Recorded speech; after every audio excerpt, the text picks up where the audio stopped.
সর্বপ্রথম যে পাপের কারণে আল্লাহর গজব, আসমানের বালা, জমিনের বালা নেমে আসে, তার নাম হলো শিরক। তার নাম কি?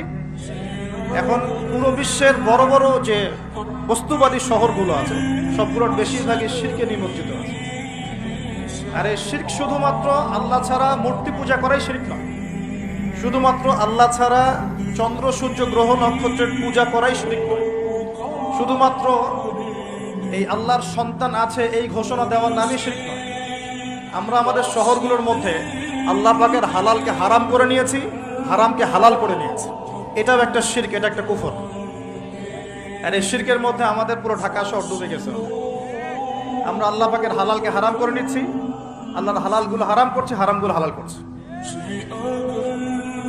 আরো আছে, আমরা মনে করি যে অমুসলিমরাই মনে হয় শিরক করে, অথচ এখন মুসলিমদের মধ্যে বহু মানুষ কবর পূজা করছে, কবরে গিয়ে সেজদা করে। ওর ধারণা, তার ধারণা কবরে শায়িত মানুষ তাকে ভালো মন্দ দিতে পারে। কবরের শায়িত মানুষ কি আমার কল্যাণ অকল্যাণ করতে পারবে? আমরা জানি যে নবী মুহাম্মদ সাল্লাল্লাহু আলাইহি ওয়াসাল্লাম সুপারিশ করবেন, ঠিক আছে? তার সুপারিশে কবিরা গুনাহগার ব্যক্তিরা জাহান্নাম থেকে বের হয়ে আবার জান্নাতে যাবে ইনশাআল্লাহ। আমরা জানি আল কোরআন সুপারিশ করবে, আমরা জানি যে রোজা, সওম সুপারিশ করবে, আমরা জানি দান সদকা কিয়ামতের মাঠে বান্দাকে ছায়া দিবে, কোরআনে সূরা আলে ইমরান, সূরা বাকারা, সামিয়ানার মতো বান্দাকে ছায়া দিবে। আমরা জানি আলেম ওলামা সুপারিশ করবে, হাফেজে কোরআন সুপারিশ করবে, আমরা জানি শহীদগণ সুপারিশ করবে। সুপারিশ এক জিনিস, কিন্তু মৃত মানুষ কি আমাকে কল্যাণ অকল্যাণ দিতে পারে? তো মুসলিমদের মধ্যে বহু মানুষ এখন কবর পূজা করছে না। এই শিরকটা কি ঢাকার মতো বড় বড় শহরগুলোতে নাই? বাংলাদেশে নাই? কোন কোন ক্ষেত্রে এরকম কবর পূজারীরা নিজেদের নাম দিয়ে দিয়েছে ওরা সুন্নি, নিজে করছে কবর পূজা, নাম দিয়ে রেখেছে আমি সুন্নি।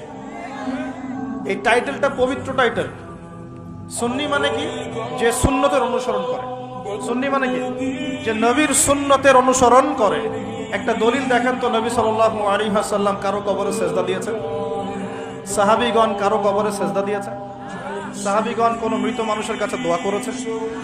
তাহলে এই কাজগুলো কি শিরক হচ্ছে না? এই জিনিসগুলো চলছে, এগুলো আল্লাহর গজব নামিয়ে নিয়ে আসে। আরো আছে, আমরা শিরক মানে শুধু এটাই মনে করি যে আল্লাহর জন্য নামাজ পড়তে হবে, অন্য কারোর জন্য পড়া যাবে না, আল্লাহর জন্য কোরবানি করব, অন্য কারোর জন্য করা যাবে না। কিন্তু আমরা এখন কি করছি জানেন? আমরা রাজনীতি, অর্থনীতি, এমনকি শিক্ষানীতির মধ্যেও শিরকি আকীদা ঢুকিয়ে দিয়েছি।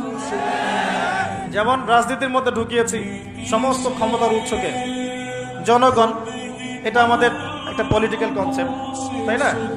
আল্লাহ পাক বলছেন তাবারাকাল্লাযী বিয়াদিহিল মুলক, তাবারাকাল্লাযী বিয়াদিহিল মুলক, সূরা মুলকের 1 নম্বর আয়াত। এবং এই সূরা মুলক আল্লাহ পাক আপনাকে রাতের বেলা পড়তে বলেছেন। রাতের বেলা পড়লে আপনি কবরের আযাব থেকে বেঁচে থাকবেন ইনশাআল্লাহ।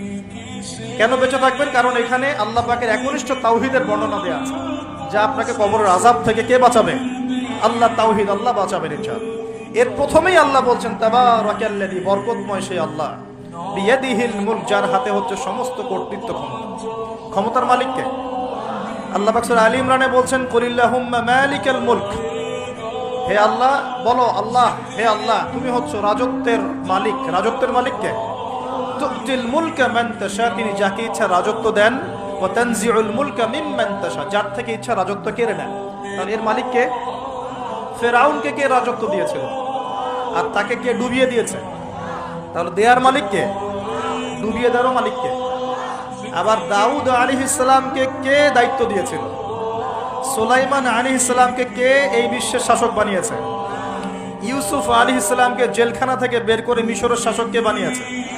মুহাম্মদ সাল্লাল্লাহু আলাইহি ওয়াসাল্লামকে মক্কা থেকে শূন্য হাতে মদিনায় নিয়ে গিয়ে মদিনার শাসক কে বানিয়েছে? এটা দেয়ার মালিক কে? আল্লাহর মনোনীত বান্দাগণ যখন দায়িত্ব পেয়েছেন, তারা কি আল্লাহর বিধান বাদ দিয়ে অন্যের বিধান দিয়ে দাসত্ব করেছে? তাহলে আমরা তো খলিফা শব্দই বুঝি না। আমরা এই পৃথিবীতে কার খলিফা? আমরা এই দুনিয়ায় কার খলিফা? খলিফার দায়িত্ব কি?